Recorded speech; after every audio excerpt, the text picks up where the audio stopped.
Il est 8h32 et vous êtes bien sur RMC et BFM TV. Bonjour Éric Ciotti. Bonjour. Merci d'être dans ce studio pour Merci répondre à à vous. mes questions ce matin. Vous êtes député, vous êtes aussi l'ancien président des Républicains et désormais président de l'Union des droites pour la République. Vous avez fait alliance avec le Rassemblement national, on s'en souvient. De nombreuses questions à vous poser. Aussi sur l'économie, parce que vous avez décidé de sortir la tronçonneuse comme le président argentin face à la question des dépenses de la France. Mais je voudrais d'abord qu'on commence par évoquer Elias. Elias, c'est ce jeune de 14 ans qui, vendredi soir, dans le sud de Paris, sortait de son entraînement de foot.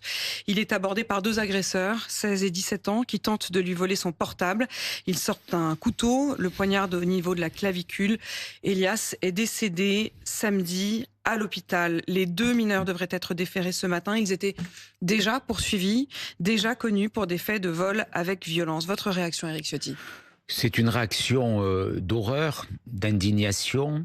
Une vie a été volée, arrachée, 14 ans, après un match de foot, donc un moment heureux, et puis cette rencontre avec cette barbarie, cette sauvagerie qui ne cesse de croître dans notre société. Voilà, Elias, c'est un nom de plus dans cette longue liste des victimes innocentes, victimes de la montée de l'ultra-violence, victimes d'une forme d'impunité, notamment pour les mineurs. Donc aujourd'hui, les mots ne suffisent plus. On a des réactions d'indignation, je les ai entendues et Quand vous dites je les impunité, partage. on va revenir sur la question de l'efficacité ou non de la réponse pénale, mais au fond, le monde barbarique, vous donnez là, c'est le même que celui de Bruno Retailleau, le ministre de l'Intérieur, qui parle de barbares, qui parle de violence gratuite, résultat d'une perte de repères et de l'effondrement de l'autorité. Vous partagez ? Oui, je partage le constat. Après, il faut passer aux actes. Vous savez, dans le constat, en 2022, c'est les derniers chiffres qu'on dispose au niveau de la justice sur la délinquance des mineurs. Il y avait 170 000 mineurs qui ont été mis en cause par les parquets dans des procédures pénales.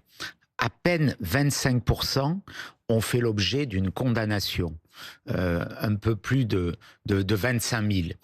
Là-dedans, à peine la moitié ont été condamnés à de la prison et à peine 9% à de la prison ferme. Donc on voit bien comment la chaîne pénale est impuissante. Combien il y a un écart trop long entre les actes qui sont commis et la condamnation. Et le précédent gouvernement a commis une erreur tragique d'ailleurs en créant cette césure entre la première comparution et la condamnation on va préciser les choses. qui est renvoyée plusieurs mois après. C'est la Donc loi aujourd'hui, de Nicole Belloubet. Nicole Belloubet qui était la ministre de Absolument, Justice, qui face à ce constat partagé d'une justice des mineurs qui était trop longue à être rendue, a cru bien faire à l'époque en se disant j'avais condamné cette idée. Je vais juste expliquer de quoi il s'agit pour que tous les téléspectateurs comprennent bien. Avant, on attendait très longtemps un procès et dans ce procès, il y avait à la fois on vous jugeait coupable ou non et ensuite on vous donnait la peine encourue. Le problème, c'est que désormais, on est jugé plus vite, mais uniquement pour la première partie, c'est-à-dire pour vous dire si oui ou non vous êtes comptable. Mais la condamnation effective, c'est-à-dire la punition réelle, n'arrive que de longs mois après. En l'occurrence, pour ce qui nous occupe, ces deux jeunes de 16 et 17 ans, ils avaient déjà été considérés comme coupables, mais le jugement définitif pour savoir quelle peine ils allaient avoir n'était attendu qu'en juin prochain. D'ici là, ils étaient libres. C'est insupportable. Donc il faut des délais beaucoup plus courts, il faut des comparutions immédiates. On peut... Y compris pour les mineurs, c'est interdit efficace. Pour les mineurs aujourd'hui. Il y a un texte d'ailleurs qui est en discussion aujourd'hui à l'Assemblée qui propose de revenir là-dessus. En tout cas, nous défendrons cette proposition. C'est une proposition de Gabriel Attal. Absolument. Vous la défendrez aujourd'hui. J'approuverai cette disposition. Il faut des comparutions immédiates pour les mineurs. Personnellement, j'ai défendu fréquemment ces amendements. Il n'y a aucune raison qu'un mineur extrêmement violent bénéficie aujourd'hui de circonstances qui atténuent la peine ou qui lui donnent des prérogatives. On voit bien qu'il y a dans ces parcours de mineurs énormément de récidivistes, ceux qui ont commis ces actes terrifiants contre Elias sont des récidivistes, ils étaient connus, ils avaient été condamnés pour des actes d'ultra-violence, donc il faut, supprimer cette excuse de minorité, 2, il faut des comparutions rapides, voire immédiates, et 3, il faut des structures de placement. Quand je citais ces chiffres tout à l'heure, ils sont ridiculement faibles, il manque, et moi je veux faire aujourd'hui une proposition au garde des Sceaux, à Gérald Darmanin, pour lui dire de rétablir la loi que j'avais faite voter, qui est dans le code de procédure pénale, qui a installé le service citoyen pour les mineurs délinquants. C'était quoi ça? C'était un encadrement de type militaire pour les mineurs délinquants qui étaient placés dans des EPID, les établissements d'insertion de la défense. Nous avions fait voter cette loi, nous avions placé les premiers délinquants, c'était en 2012, les derniers mois de la présidence de Nicolas Sarkozy. Et puis, Madame Taubira a cassé cet édifice, elle a fermé les financements, c'était des financements ministère de la Justice, ministère de la Défense. La loi existe, le dispositif existe, on pourrait placer des dizaines, voire des centaines immédiatement de mineurs délinquants avec un encadrement efficace. Il faut arrêter avec les encadrements socio-éducatifs. Est-ce que c'est son job? Mais il y a ces établissements. Ils existent, ce ne sont pas des militaires, ce sont d'anciens militaires, mais il y a un encadrement de type militaire qui redonne un cadre et il y avait eu des résultats très efficaces. Donc je fais cette proposition, je demande aussi la comparution immédiate, je demande la suppression de l'excuse des mineurs, je demande la suppression des allocations familiales pour les parents de mineurs délinquants récidivistes, ça peut être une peine complémentaire dans les mains du juge. C'est déjà établi dans certaines villes de France. Le rétablissement de ma loi sur la suppression des allocations familiales en cas d'absentéisme scolaire. On avait un panel qui a été détricoté par les socialistes et que le gouvernement macroniste a toujours refusé de mettre en œuvre en bon continuateur des socialistes qu'il est. Donc on a des réponses, il faut simplement avoir le courage de les mettre en œuvre et je le dis aujourd'hui à Gérald Darmanin, à Bruno Retailleau, le contexte politique pour eux est difficile. Ils sont prisonniers et quelque part otages de l'alliance avec les socialistes aujourd'hui, qui voient bien Monsieur Bayrou incapable d'agir. Mais donc vous estimez que on va revenir sur l'aspect politique. Vous estimez qu'ils sont otage aujourd'hui du gouvernement et du Parti socialiste. Mais sur ce que vous dites, Gérald Darmanin va réunir justement tout à l'heure les procureurs pour leur transmettre des directives face à la montée des violences. Ça pourrait passer par des circulaires et il va demander à ce qu'on soit plus ferme et plus rapide quand on est procureur. Tout ça, c'est bien. Mais sur les allocations familiales, est-ce que s'il y a un texte à l'Assemblée nationale, ça ne va pas engager la censure du Parti socialiste, nouvel allié désormais de cette coalition bancale, telle qu'ils l'ont été d'ailleurs aux élections législatives? C'est une question que je pose. Donc il faut du courage et on voit bien que sur certains textes, il faut une alliance très forte, très puissante à droite. Moi, je suis prêt à voter des textes qui redonneront des outils à la justice, à la police, plus de fermeté, moins de laxisme, du réalisme. Les Français attendent des actes, plus simplement des constats ou des paroles. Sur la question de l'âge, vous voulez faire sauter l'excuse de minorité. Ça, c'est pour les jeunes entre 13 et 18 ans. Qu'en est-il pour les jeunes de moins de 13 ans? On sait que, et on l'a constaté, notamment dans le narcotrafic, ils font faire un certain nombre de besognes par des jeunes de moins de 13 ans, puisque les jeunes de moins de 13 ans ne risquent quasiment rien. Absolument. Et il y a beaucoup dans ces réseaux de mineurs qui sont utilisés, exploités, notamment de mineurs étrangers. C'est un sujet aussi. On voit bien que dans les narcotrafiquants aujourd'hui, dans les cartels qui se constituent, notamment la DZ Mafia, je le vois à Nice, il y a beaucoup de mineurs isolés étrangers, des clandestins étrangers qui sont utilisés dans ces réseaux. Donc là aussi, il faut une réponse de l'État qui passe par une reconduction de ces mineurs vers leur pays d'origine. Il est quand même ahurissant que la France soit condamnée à garder ces mineurs, alors que pour la plupart, ils viennent de pays du Maghreb, de Côte d'Ivoire. Vous répondez sur deux choses. Non, parce que ce sont essentiellement des mineurs clandestins très souvent qui sont utilisés. Et qui donc à double titre, effectivement, sont difficilement poursuivables. Aucune raison de rester en France. Et il faut arrêter avec la naïveté, il faut une solution de placement pour tous ces mineurs. C'est pour ça que je refais cette proposition de service de type militaire dans des établissements qui seraient fermés. Sur la question des établissements, Éric Ciotti, vous l'avez entendu bien sûr, Gérald Darmanin propose une sorte de méga prison pour les plus gros narcotrafiquants, les 100 plus gros narcotrafiquants qui seraient réunis ensemble dans une même prison. Il promet même que ce sera fait avant juillet. Est-ce que c'est une bonne solution, Éric Ciotti ? Oui, c'est une solution que personnellement j'approuve. Nous verrons bien comment elle est mise en œuvre. C'est le modèle italien qui avait été appliqué pour lutter contre la mafia. Si on va au bout de ce dispositif, naturellement, je le soutiens. Mais j'attends de voir les actes, parce que là aussi, on a eu beaucoup d'effets d'annonce de la part de M. Darmanin lorsqu'il était ministre de l'Intérieur. Mais tout ça s'est répandu, c'est finalement un peu dilué. On voyait bien ces opérations dans les quartiers où on envoyait une journée ou une semaine des CRS. Et puis, dès qu'ils étaient partis... En effet, de la CRS 8 régulièrement. Voilà, donc tout ça, c'était finalement le contraire de ce qu'il faut faire. Et puis sur la drogue, il y a un volet sur lequel ne parle ni M. Darmanin ni M. Retailleau, c'est la lutte contre la consommation. Moi, je suis convaincu que si on ne s'attaque pas à la consommation de façon beaucoup plus déterminée, beaucoup plus forte, on n'y arrivera pas. Ça veut dire quoi ça, Éric Ciotti ? Ça veut dire qu'il faut... Il faut doubler les amendes forfaitaires. Aujourd'hui, c'est 200 euros. Attaquer les consommateurs ? 200 euros, il faut les passer à 1000 euros et de façon réduite. Ceux qui payent immédiatement, c'est 500 euros. Il faut pouvoir prélever sur les prestations sociales parce que la moitié de ces amendes, 40%, ne sont pas payées, pour qu'on puisse les prélever tout de suite. Il faut des dépistages obligatoires, notamment pour passer le permis de conduire aux stupéfiants. Il faut, pour être recruté dans la fonction publique, il faut des étapes dans la vie où il y ait des dépistages obligatoires. Il faut que la médecine scolaire procède aussi à des dépistages. Il faut qu'on dissuade la consommation aujourd'hui de façon beaucoup plus déterminée. Vous ne parlez pas santé ?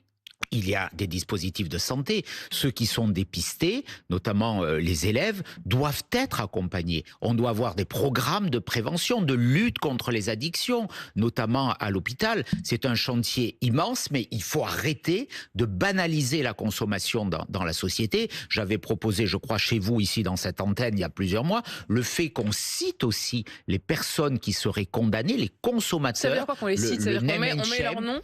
Qu'on mette leur nom, ceux qui ont font l'objet d'une contravention, d'une amende forfaitaire que sur le site du ministère de la Justice ou de l'Intérieur. Est-ce que ça n'aurait pas un impact sur leur potentiel emploi, sur... Oui, justement, mais c'est un risque à prendre. Il faut qu'il y ait cet effet de dissuasion. Il faut qu'il y ait cet effet de dissuasion. En tout cas, aujourd'hui, nous sommes le pays d'Europe où la consommation est la plus élevée, ce qui nourrit le trafic le plus élevé.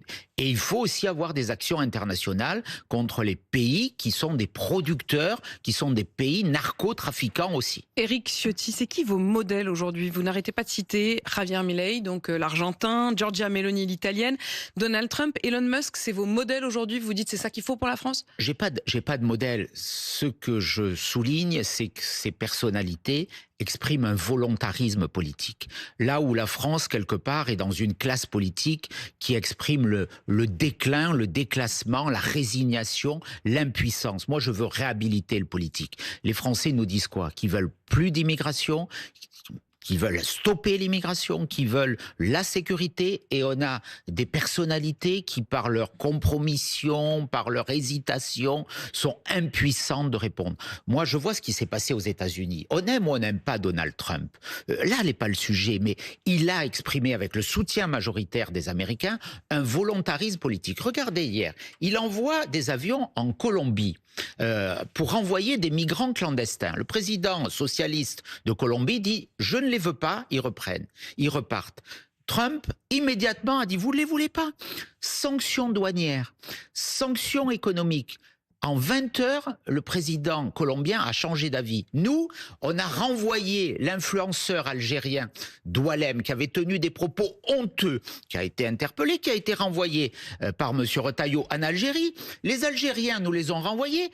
Qu'est-ce qui s'est passé? On a repris l'avion, on a pris des sanctions contre l'Algérie, on a engagé la révocation des accords de 68, on a arrêté d'acheter du gaz aux Algériens, on a arrêté de délivrer des visas aux ressortissants algériens, aux dignitaires algériens, de les soigner à l'hôpital public de Paris, c'est ce qu'il faudrait faire. où il y a 45 millions d'euros de dettes. Mais ça, c'est le volontarisme politique. C'est dire, vous ne nous respectez pas, vous nous humiliez, pour reprendre les termes du ministre de l'Intérieur. Eh bien, un grand pays, il réagit. On n'a plus l'attitude d'un grand pays. Moi, ce que j'admire, c'est la volonté politique. C'est de dire, on va faire changer les choses. Aujourd'hui, on est face à une impuissance. On est dans une situation, pour parler du sujet économique, vous parliez de mon plan pour réduire drastiquement les dépenses publiques, avec un objectif. Mais lesquelles dépenses? Diminuer les impôts, diminuer la dette et augmenter le pouvoir d'achat et la croissance. Dans le même temps, Éric Ciotti, vous êtes aujourd'hui dans une alliance avec le RN sur la question des retraites, par exemple. J'ai du mal à vous suivre. Si votre objectif, c'est de faire du Javier Milei, il coupe nettement, largement. Mais on est d'accord sur l'essentiel. Dans le contre-budget qu'a proposé le Rassemblement national, c'était pas le bien, il y avait la suppression d'une centaine d'organismes publics. Comme nous le proposons. Moi, je propose qu'on supprime tous ces organismes, l'OFB, l'ARCOM, tous ceux qui bloquent les ARS aujourd'hui, qui mettent des contraintes aux politiques de santé, qui coûtent beaucoup, qui créent des normes. On va faire à peine 3 milliards d'euros au mieux dans ce budget, alors que ces organismes coûtent 80 milliards d'euros, et qu'en même temps, ils créent des contraintes pour les Français, pour les entreprises, et ils empêchent l'État d'agir. Moi, ce que je souhaite, c'est un État fort sur la justice, sur la sécurité, sur la défense, et un État qui fasse confiance aux entrepreneurs, qui baissent les impôts. On ne peut plus supporter d'être dans un pays où on paie le plus d'impôts au monde. C'est pour cela que notre France, elle est passée du 7e rang international au 27e aujourd'hui. Et le déclassement, il s'accélère de jour en jour. Vous avez vu, Éric Ciotti, ce qui se passe en Allemagne avec cette campagne, la campagne pour la candidate de l'AfD, et des slogans ce week-end, Alles für Deutschland, des slogans aussi sur la grande Allemagne. Elon Musk, dont vous ne cessez de faire l'éloge, a participé activement à ce meeting. Comment vous voyez ça? Vous trouvez ça normal qu'un homme comme Elon Musk intervienne dans la politique interne d'un pays européen et prennent parti pour l'AfD, dont je rappelle que le RN lui-même en a pris ses distances. Absolument. Donc il n'y a pas de communauté avec l'AfD. Après, chacun fait ce qu'il veut. Je ne vous demande pas d'une communauté avec l'AfD, je vous demande une prise de distance par rapport à Elon Musk. On est dans un pays... moi, je suis partisan de la liberté. Donc chacun dit ce qu'il veut. Mais jusqu'où la liberté? Dit ce qu'il veut dans le respect de la loi.